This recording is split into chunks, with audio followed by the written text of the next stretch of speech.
Christmas पर जो star हम अपने घरों के बाहर लगाते हैं, क्या वो ईश्वर का शुभ संकेत है या प्रेतात्मवाद का हिस्सा? नमस्कार दोस्तों, आज मैं एक अलग सवाल लेकर आया हूँ। एक ऐसा सवाल जिसे हम बचपन से सुनते आए हैं, पर कभी इस बारे में ठहर कर सोचा नहीं। हर साल क्रिसमस पर हम अपने घरों में एक सुंदर सा स्टार लगाते हैं। हम मानते हैं कि यह परमेश्वर की तरफ से एक शुभ संकेत था, जिसने मजूसियों या पूर्व से आए ज्योतिषियों का मार्गदर्शन किया था। अब सवाल यह है कि क्या ये तारा वाकई परमेश्वर की तरफ से था? आइए इस सवाल का जवाब हम बाइबल से ही जानते हैं। दोस्तों, बात 1 BCE की है।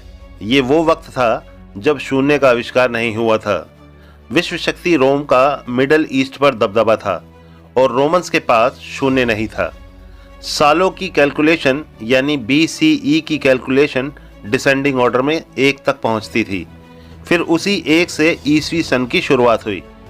इसीलिए BCE को बिफोर क्राइस्ट एरा या ईसा पूर्व यानी ईसा से पहले भी कहा जाता है।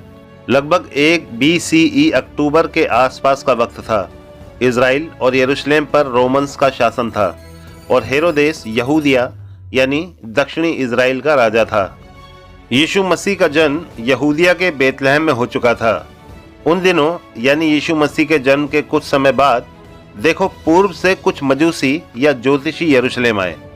वे पूछने लगे, यहूदिया का जो राजा पैदा हुआ है वो हमें कहाँ मिलेगा? जब हम पूरब में थे तो हमने उसका तारा देखा था, इसलिए हम उसे दंडवत करने आए हैं।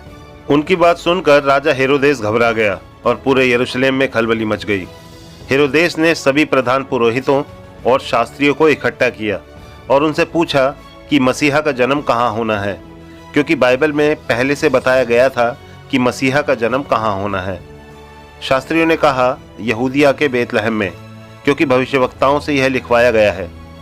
आप इस भविष्यवाणी को मीका नबी की किताब के 5वें अध्याय के 2 वचन में पढ़ सकते हैं, मीका 5:2। तब राजा हेरोदेस ने चुपके से उन ज्योतिषियों को बुलवाया। फिर उसने अच्छी तरह पूछताछ करके पता लगाया कि उन्हें ये तारा पहली बार कब नजर आया था। फिर हेरोदेस ने उन ज्योतिषियों को ये कहकर बेतलहम भेजा, जाओ अच्छी तरह ढूंढो और उस बच्चे का पता लगाओ।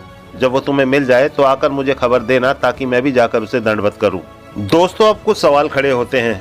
पहला सवाल साइंटिफिक है कि एक कॉस्मिक स्टार कॉस्मिक लॉ का उल्लंघन कैसे कर सकता है।